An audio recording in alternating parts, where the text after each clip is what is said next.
and we're gonna see what happens. I'm gonna watch on my little side computer here. I always feel very cool because I have 2 computers set up. Yeah. I feel pretty awesome. All right, so we're redirecting.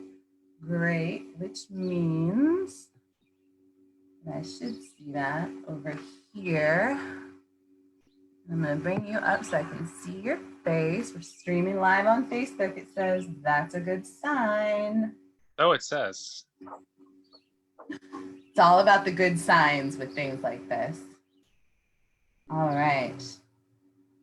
So I'm gonna click this and make sure that we're on here.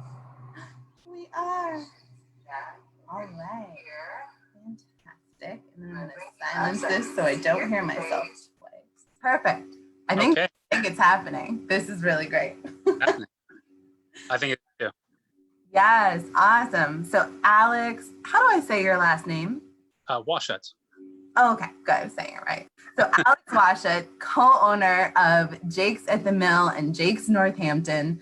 To anyone who's tuning in, if you haven't been to Jake's, I don't even know what to tell you. It's just that's not hole in your life if you haven't been there.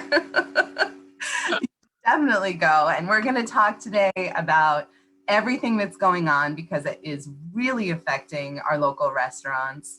You guys are one of my favorite restaurants and have been for a long time. I love to tell the story of how I kind of rediscovered you. Can I tell this story? I don't even know if I've told you this, Alex. I would actually love to hear it. I don't think I've been told this story. Okay. Oh, exciting. So let's see. This was when did you guys take over?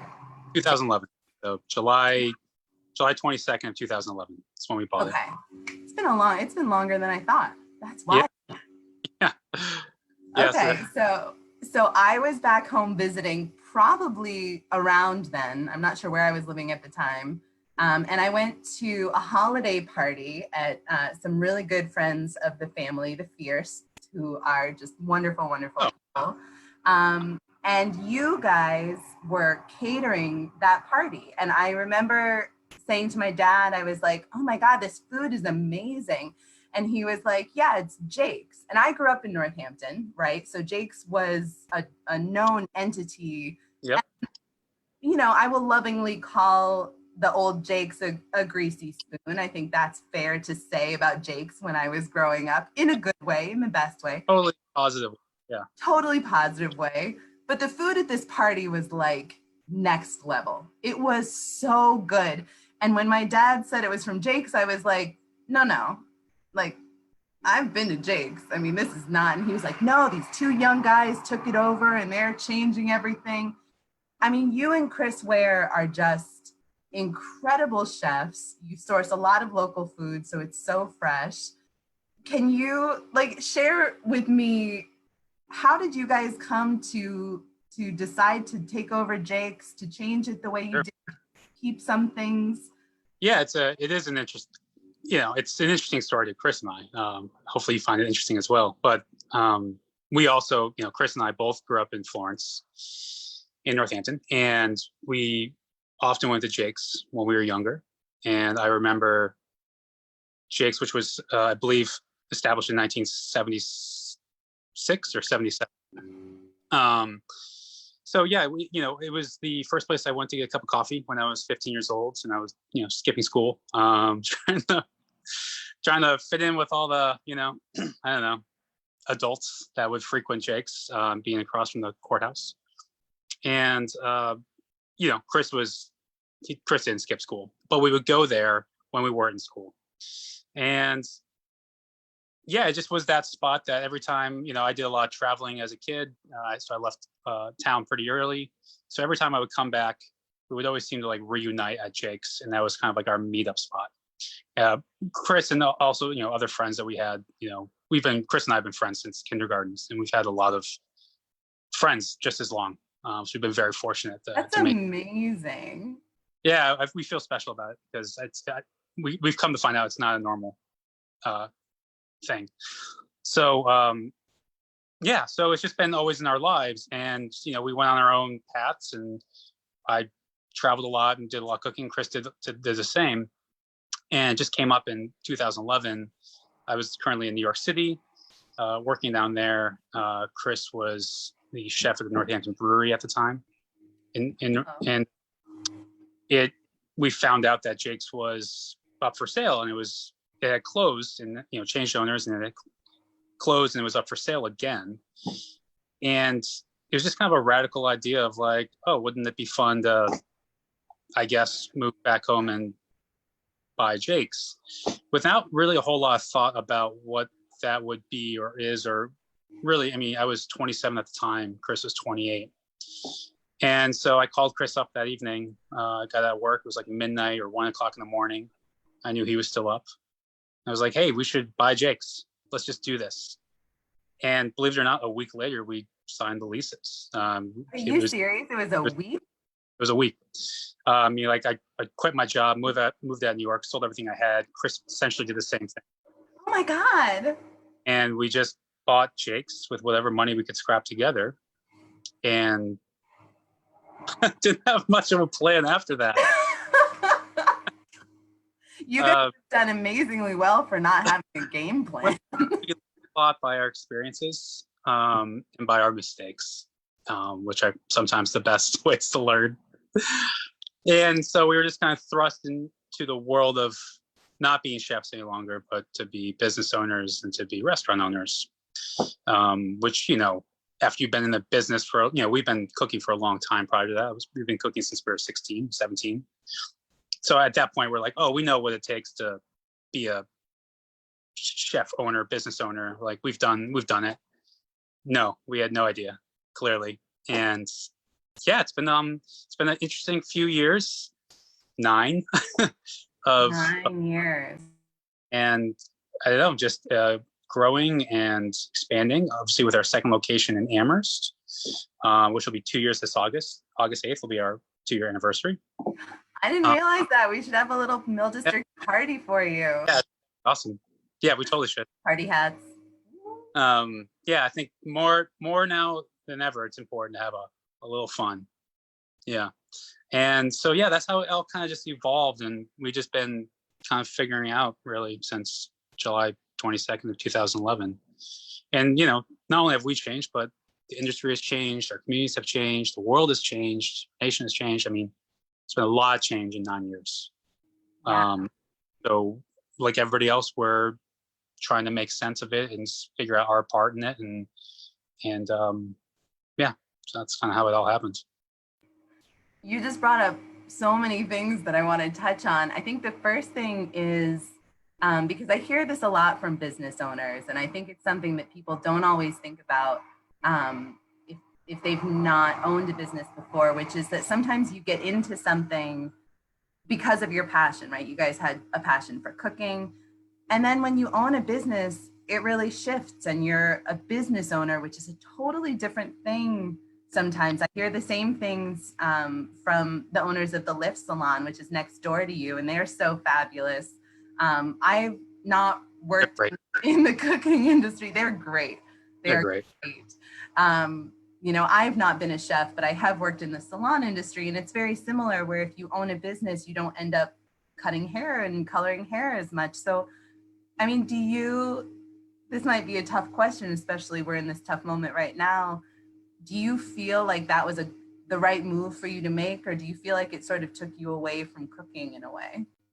Yeah, it took quite a few years to reconcile with that very, very specifically. We got into it because our passion was cooking. My entire adult life has been cooking. It's been working in restaurants and studying, and really the same for Chris. And the deeper we got in, at first the first year wasn't that hard to we didn't have to worry about that because we were the only ones there. We were the only employees. We were the cooks, and you were the everything. We were everything. We're the prep cooks, the cooks, my father helped us out and wash dishes.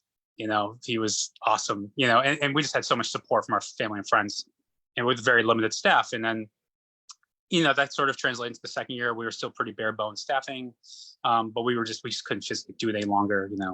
We had to have a day off. We had to learn how to become a business and not just chefs. And we're still learning. But the more, like, the deeper we go in, the less we are naturally have to be, behind the line cooking the food for every order. That took many years to like come to terms with that and be okay with that. Because every time we would try to default back to what we know, which is just to be a cook in a kitchen, other aspects of our business would suffer. Our communication to our employees or to our staff, or our operating procedures, or just, so many things. Can't just be in that singular mindset that you originally got into because you had a passion for that. And Right. So it's been a balancing act, and I guess exploring other passions within the business. That was, that's happened, but it's kind of bizarre, to be honest. It's still, yeah. The more you get into it, the less you do what you originally got into it for. Right. So, how do you reconcile? Yes, and I guess one way we've been able to do that is with really just great staff. To find Your team is phenomenal. Totally phenomenal. Like, both of our teams, they're really just one team, and to find passion in our staff for what they want to do and help, like, feed that and let that flourish. So teaching has been a really great, like, teaching cooking has been a great, avenue to continue on that passion without being able to physically do it every single day.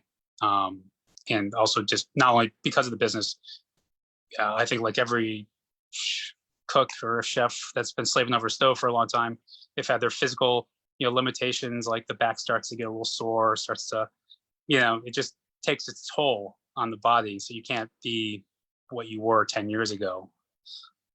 So I think, passing that torch to just our wonderful staff, doing cooking classes, that's been pretty instrumental in that process. So cool. And it definitely, I think everywhere I go in the Valley, I notice signs and I talk to people and I hear about shortages of kitchen staff, and it's hard to, find staff. And I think it's also hard in the industry to find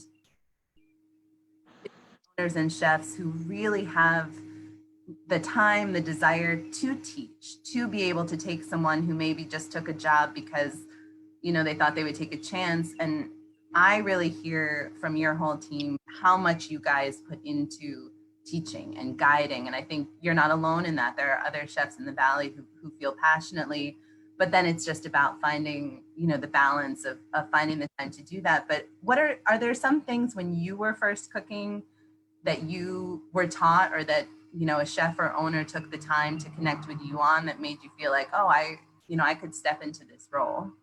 Yeah. When I got really into cooking, like, it was really all I wanted to do. And I knew it really dead on early. I knew by 17 that this is what I want to do for my life. And I felt really fortunate to be so convicted to that image, that drive. I didn't have this in between time of like not sure. I knew exactly what I want to do. In ways that was positive because it gave me a focus and a drive early on, but in other ways it also put blinders on, naturally, right? When you're working towards one thing, like I said, by 28, I wanted to open up a restaurant. Wow. That was my check. And then, but at 28, you're like, oh shoot, what do I do now? Because it's singular. You're not. You have blinders on. But so for me, my biggest thing, and I know for Chris as well, but I can only speak, on my behalf, but really is that I was just dedicated to it, and I just tried to show my dedication to what I was doing, like every day at work, and I was very fortunate. I had to work with great chefs, and I was very fortunate to work with not so great chefs, because you can learn something from everything and from everyone, whether it's positive or negative. That's such a good point. Yeah. So you might not feel like this is a positive experience in a very negative environment, but after you're able to get out of that, you're able to hopefully look back and identify some things. So for new people, and or I guess new cooks, people who are passionate about it, I guess just the one thing is just to stay on that course of learning and understand that it's just a lot of work.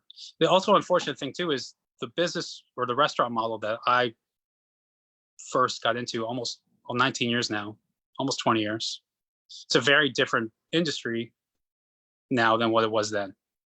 And for the good and for the bad, the bad being the wages were absolutely terrible. The conditions were borderline abusive, and not all the time. I mean, I worked in some really remarkable places, but it was always mixed in with like those in-betweens of where it's like, whoa, maybe this isn't like a healthy environment, but it didn't really matter because then I was just focused on my goal of being better every day. And I was able to come to terms with that. Industry has changed a lot. Better working conditions, better communication, better understanding of, I don't know, just the flow of work and the realities that we're in, better pay. But with it, I think it just,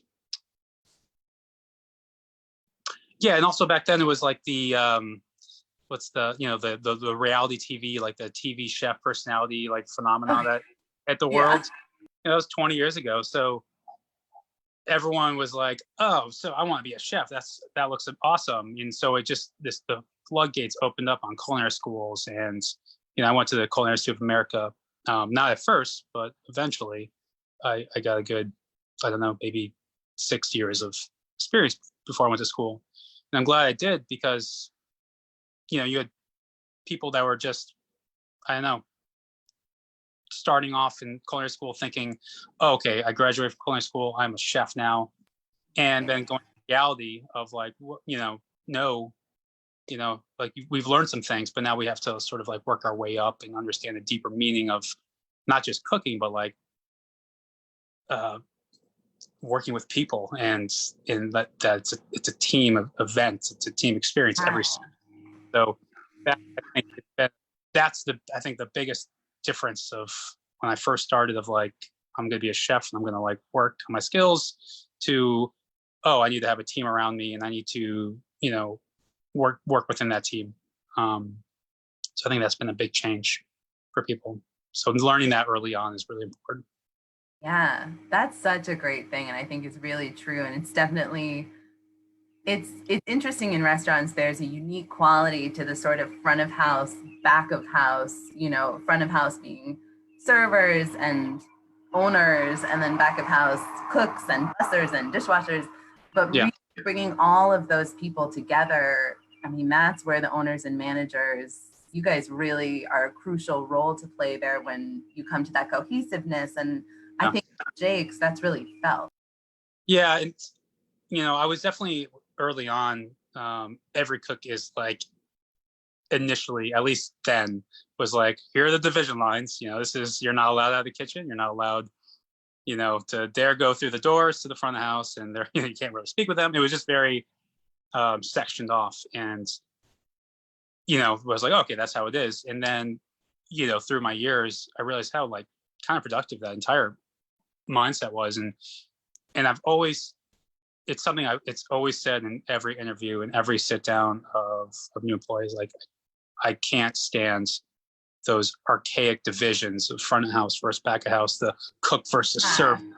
I don't, and I hate that even began, because it just makes everything so much more difficult, and it just pits each other, each one against each other.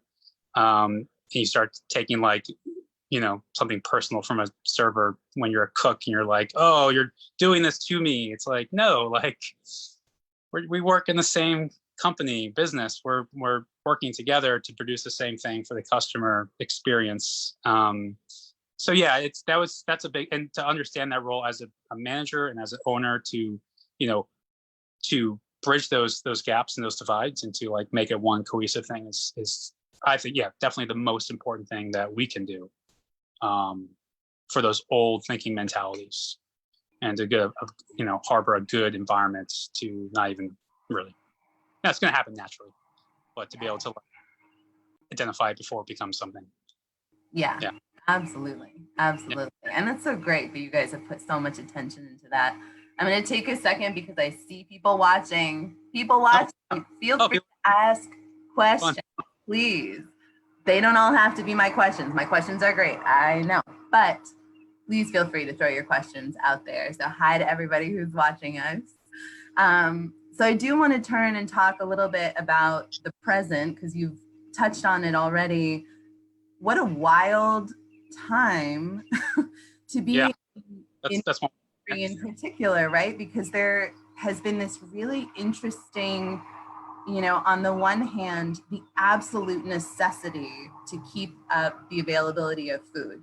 We live in a very Right. student area, even though a lot of students have gone home. I'll still say, not everybody knows how to cook for themselves. A lot of people depend on the availability of food from restaurants, and not just students, but people who are still working, people who are feeling stretched right now, people who Mhm. don't want to cook. Sure. Yeah, yeah.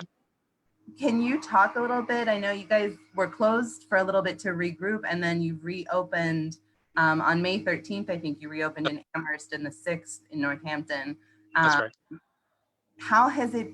How has the whole thing been? I mean, the arc of this has just been a really I don't know if I can even articulate in words like the entire uh, of what's happened, but yeah, it's been easily the most challenging time I've experienced in my industry. Not even just in the past 9 years as an owner, but in the almost 20 years of being in this industry, by far the most challenging.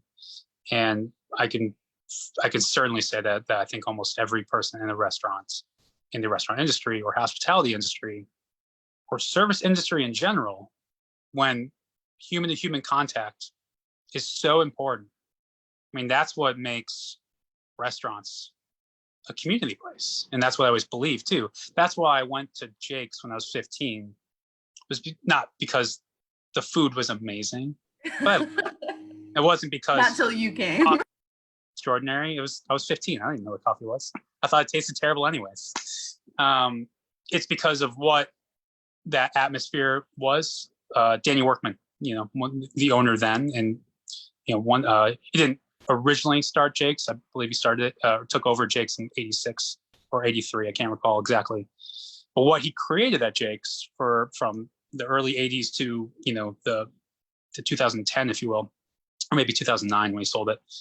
He created an atmosphere. He created a community, an environment for people just to come in, leave their worries at the door and just enjoy each other's company over food, or just your time over food and comfort, or the interaction with your servers or the staff there, and that's what always appealed to me in a restaurant, was what that signified in the community.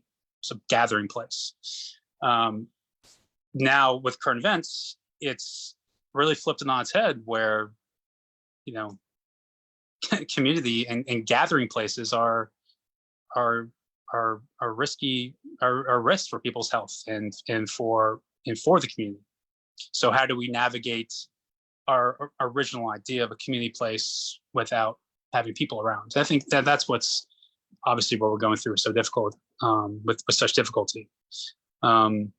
And how do we maintain a presence in our community that, and we are we're there because our local area has supported us. And Yeah. so how do we maintain a presence there to give back in many ways to what has been given to us through their loyalty, through their support, through their generosity? How do we do that whilst being socially distanced? So we did close down for 2 months just to get an idea of what was happening. And it's just to say it's been easy would be, I'd be lying. I mean, it's every day has been a challenge to understand new regulations, supply chain problems, being understanding of our own, of everyone's own situation. Like myself, I have pre-existing medical conditions that don't permit me to be really outdoors much or around people much. So I've been forced most, if not all, of this reopening from home. And Chris, my business partner, my loyal best friend since kindergarten, and like boots on the ground, trying to balance between both our restaurants. And we've been so leaning so hard on our staff to support us as much as we can support them as well. And they've done a phenomenal job with that. And I hope to think we've done the same for them. But it's every day is just like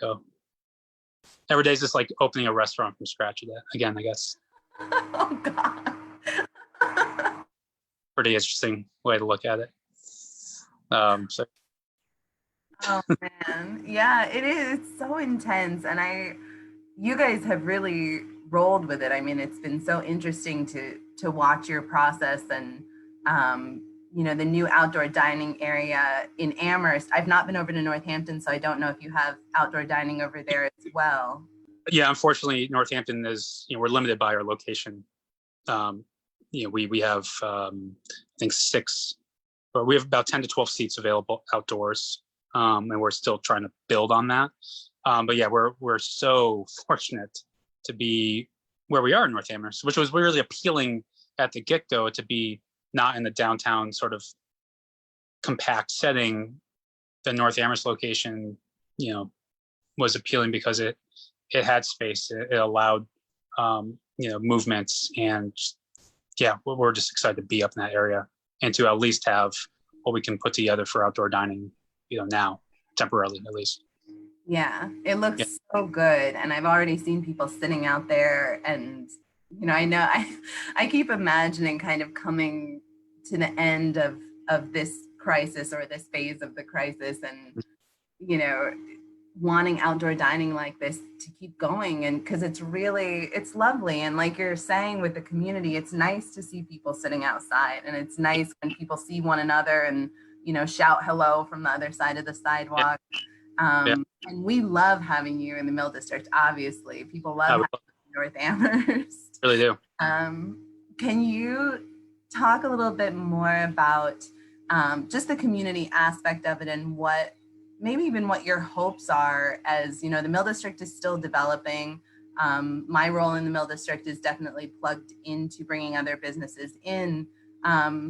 When you kind of imagine what's developing around you, do you have sort of an ideal vision of it, or things that you love about it already and would like to see? Yeah. Well, when we started 9 years ago, like within that first 6 months, Chris and I, vowed we would never open up another restaurant. We're like, no way is that even gonna happen ever. Like, we're just barely holding on to one. But obviously, as the years went by, things changed, and we still didn't really anticipate ever having a second location. It was just never on our radar, until we saw North Amherst, and we heard of that available space. And yeah, the space was intriguing because it's quite the opposite of what we have in Northampton. In Northampton, our building is, 130, 40 years old. It's an old building. It's very small, but it's homey. Full of character. And Amherst, brand new location area, that was just exciting to see that. But it really wasn't until we met our now landlords. We met Cinda, we met Evan, and we saw like their vision of building a community and doing it from the ground up, and really like just embracing that area. And their family has been there for generations, and the people that they employ and work with, generations. We just saw it as a way to be part of another great community, which we felt about Northampton, because that was our home. So us coming up to North Amherst, it wasn't our home. It's not where we grew up, but it was a vision of someone's home, and a vision of the local community to continue to develop themselves. And so that was really exciting. And to show, and to work with someone, and to work with so many people we've worked with, not only the town, obviously, Cinda, Evan, yourself. I mean, everyone within this giant umbrella of North Amherst, that our neighbors, has just been exciting and very supportive. And so, yeah, we obviously the developments across the street from us have been, a big part of that. It's but also our relationship with the local businesses up here, with the salon, of course, the lifts. Wonderful neighbors. I mean, so supportive, kind. I love you guys. The absolute same. The Harp down the road, just really fostering these new relationships has probably been like the most positive experience being up there. And so I guess what we look forward to is just continuing on and strengthening those bonds, and hopefully new ones with new businesses that are coming across the streets, new residents, and still understanding our neighbors, our area. It's been 2 years, but relationships take time to form, and we didn't just expect everyone just to love us or know who we are, or us know them, or have to get. Sure.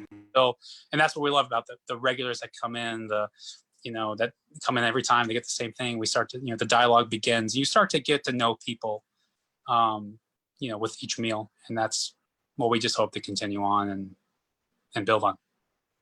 That's so awesome. And that's so tangible when you're in there. I mean, it really, obviously my office is across the street, and I come in quite often. Well, soon, things change every day, so we'll see. Really, right? Yeah. And we got an awesome question from Paige Chiaretta, who I know is a server with you and also does a lot of marketing. And I love working with her because we get to do a lot of marketing stuff together. And she was asking if you can talk a little bit about Jake's Market, which has been another thing that came out of this crisis. Yeah, totally. So we every week we've been trying to just, what else can we do now that we were just doing curbside takeout and delivery, which we are currently doing right now. Next week, July 1st, we do plan on having full service outdoors on July 1st. So really excited for that. But so yeah, Jake's Market was, okay, what else can we provide that we felt so limited with just offering to-go food? We never had a large to-go takeout business. It was never a large portion of our business to begin with, but we just felt like it was very disconnected from our customers. It is just by nature of what it is. We don't have that So what was another way to connect with our customers, but to start offering, our own in-house recipes? So basically our Jake's Market, where people can, buy that shallot vinaigrette dressing that they know and love on the certain salads. So different salad dressings, like our pancake mix, like a dry version of that. Other like our different pickled onions or pickled jalapenos. So in-house recipes that we make that people identify with our food. And also just some common household needs like eggs, butter, milk, flour, sugar, some basic things to make it a little bit more convenient for people who want to pick up some to-go food and, grab a dozen eggs or a quart of, pickled jalapenos and some refried black beans that they've come to enjoy. So just another way of connecting with our customers. That's so awesome. I mean, I think there are so many businesses that talk about community, but you guys really put it into action. And I'm not trying to be cheesy in saying that, like, it really is just sort of it feels like a natural part of how you guys view what you do. And it just sort of arrives really organically. Well, it's because of what's being, given to us from the community. So it's really just a reciprocation of, at least we feel, and we'll always strive to do more and do better. But we wouldn't be here after 9 years if it wasn't for the support of everyone around us, friends, family, patrons, you name it. And this is our hometown. The Northampton and the Pioneer Valley is our home area. So it was just we just try to give back whatever we've given, we've received. And so we're just trying to, I guess, sell the scorecard, if you will. So I have two tough questions for you. Are you ready? Okay. I'm having a little. Oh God, I'm so scared. So the first one is, I'm sure you guys hear a lot. I hear a lot the desire for Jake's to be open for dinner. And Yeah. going back to my story at the beginning of how I was reintroduced to you guys, that was definitely a dinner time party I was attending. And so I know that there are a lot of things that you guys um, make and make really well that maybe don't fit into the breakfast lunch Yeah. box.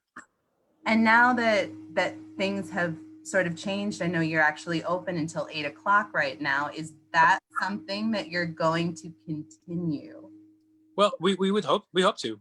Yeah. Right now, our current schedule is Wednesday through Sunday, 8 a.m. to 8 p.m. breakfast, lunch, and dinner, and it kind of goes back to we always wanted that originally, and we did that for the first year. We tried doing dinners in Northampton. We tried doing our late nights. We were up till 3 in the morning. It was just biting off maybe a bit too much at first with just ourselves.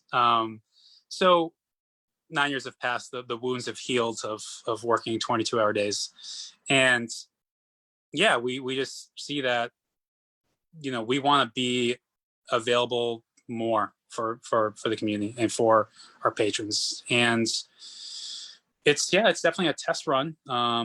It's hasn't we hope to keep it going as long as we can stay relevant and offer things that people enjoy and that they can incorporate into their schedule. So we're hoping that it's going to take some time for people to learn, because they don't our customers don't identify us as 3 o'clock, like the door's closed. That was that was it. So it's going to be a process of trying to spread the word, and hopefully, and also understand what we can offer that people will enjoy and continue to come back for. So with the outdoor dining in North Amherst, we're really excited about that for our full service for next week. We're hoping to expand our dinner options or dinner menu, have more offerings.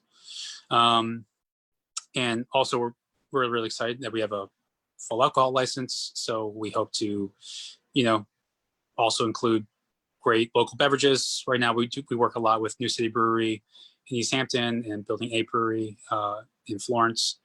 And so we'll just continue those relationships and hopefully stay on. And if it continues to grow, we'd love to stay open later.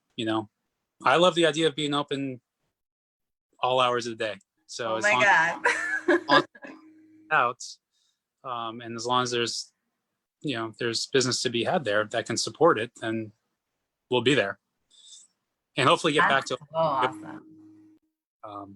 So we've always been open 7 days a week. So this is a very difficult thing for us to be closed just for 2 days. It's a hard thing to wrap our head around. So we're hoping to get back into being open for full service and indoor dining at some point as well.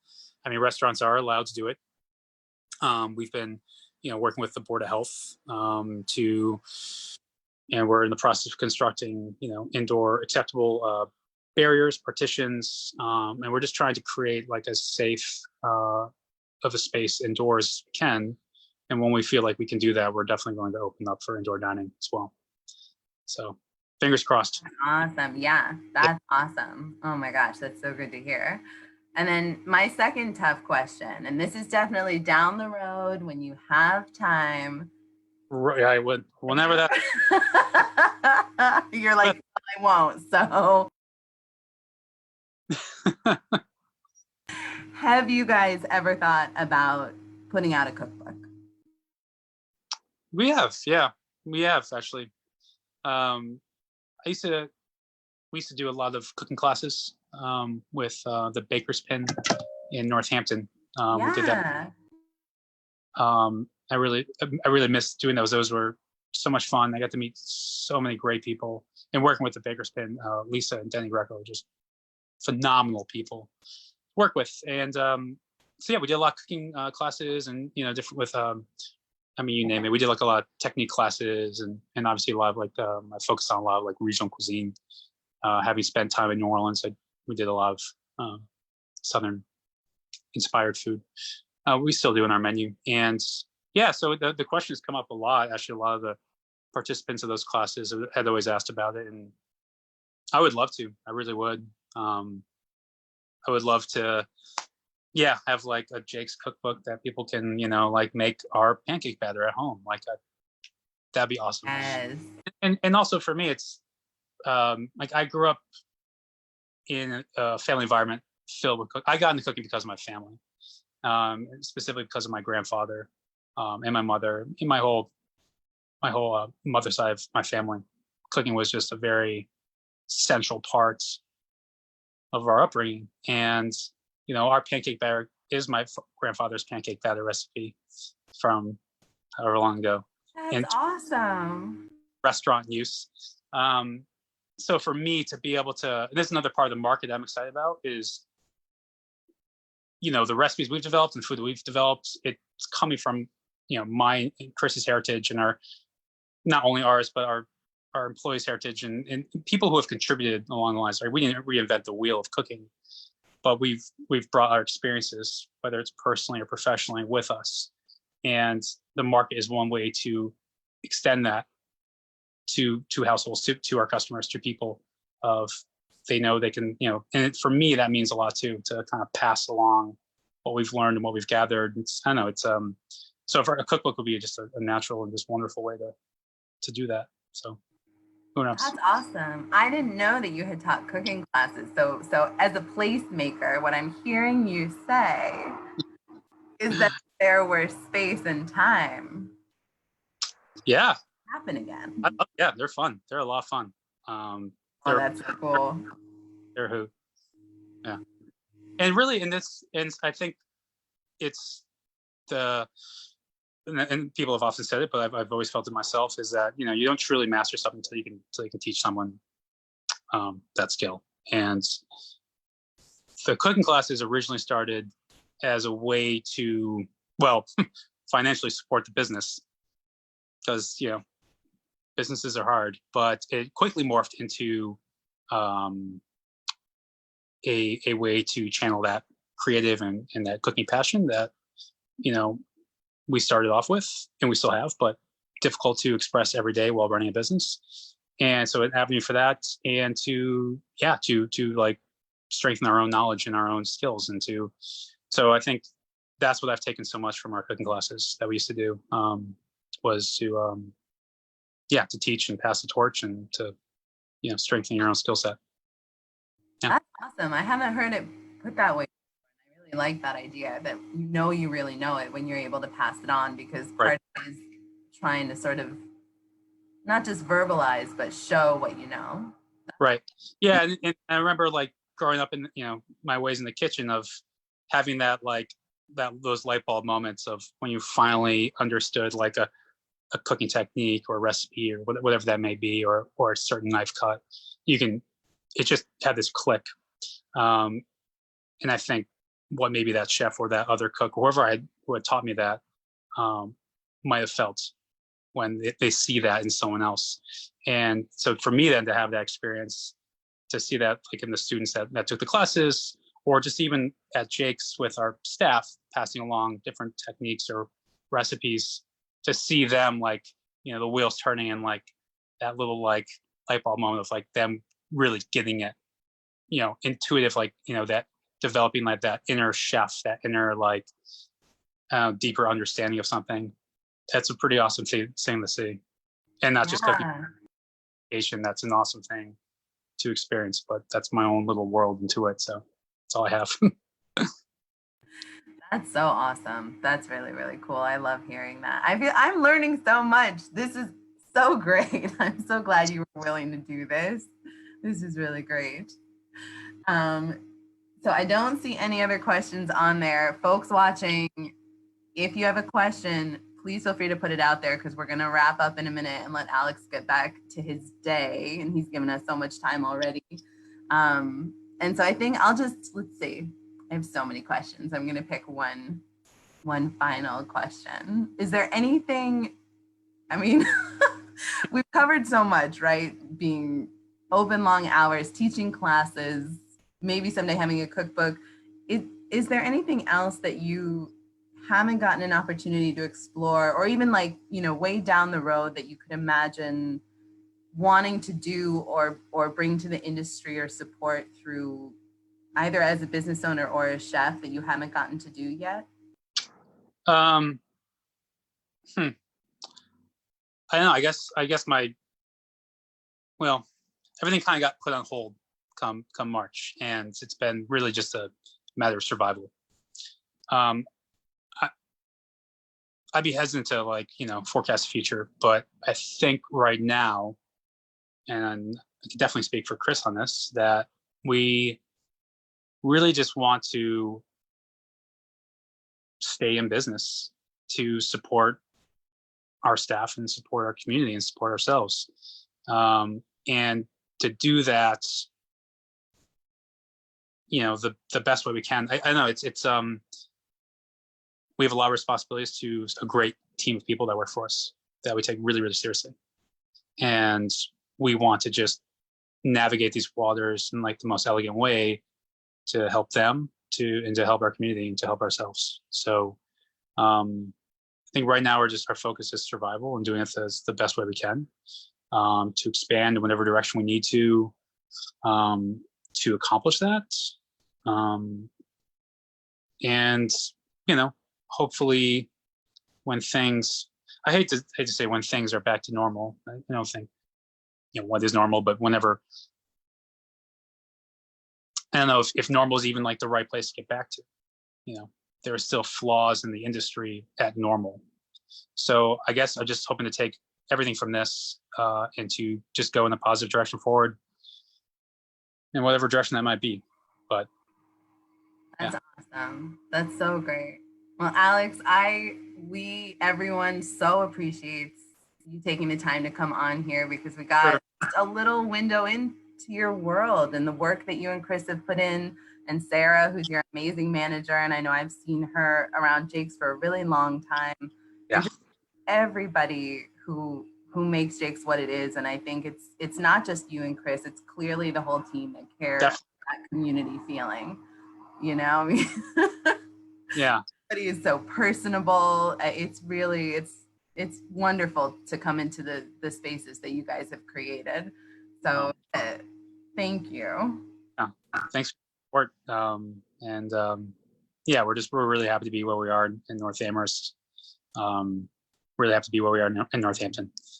We can say for sure though, this time we're not going to open up another location. Okay. All right. I mean, this is going on Facebook, so there's going to be a record of you saying this that I do if that ever changes. But we're happy to be with the communities where we are. Yeah. So awesome. Thank you so much. Yeah. So everybody watching, get to Jake's at the Mill and Jake's Northampton Wednesday through Sunday, 8 a.m. to 8 p.m. And you guys are doing takeout and delivery through Toast Tab. Is that right? Yeah, so you can visit our website, jakesnorthampton.com, for online ordering, as well as links to our delivery services that we're using. Happy to be partnering with Delivery Express, local delivery service, as well as Uber Eats, Grubhub, and yeah. But so takeout for now. Next week, we're going to be doing service outdoor in our outdoor patio in Amherst. And then a week after that, we hope to extend the same thing to Northampton. So we'll finally have some table service there. And like I said, we have been working with our respective boards of health and the state, like all restaurants, to just create the safest environment for indoor dining for when that does happen. And we do hope to transition to that within the month of July at some point. But it's an evolving situation, and we just kind of have to go with the flow with what's happening. So yeah, but come visit us for sure. Oh, awesome. Alex, thank you so much. Have a great rest of your day. You too. Bye-bye.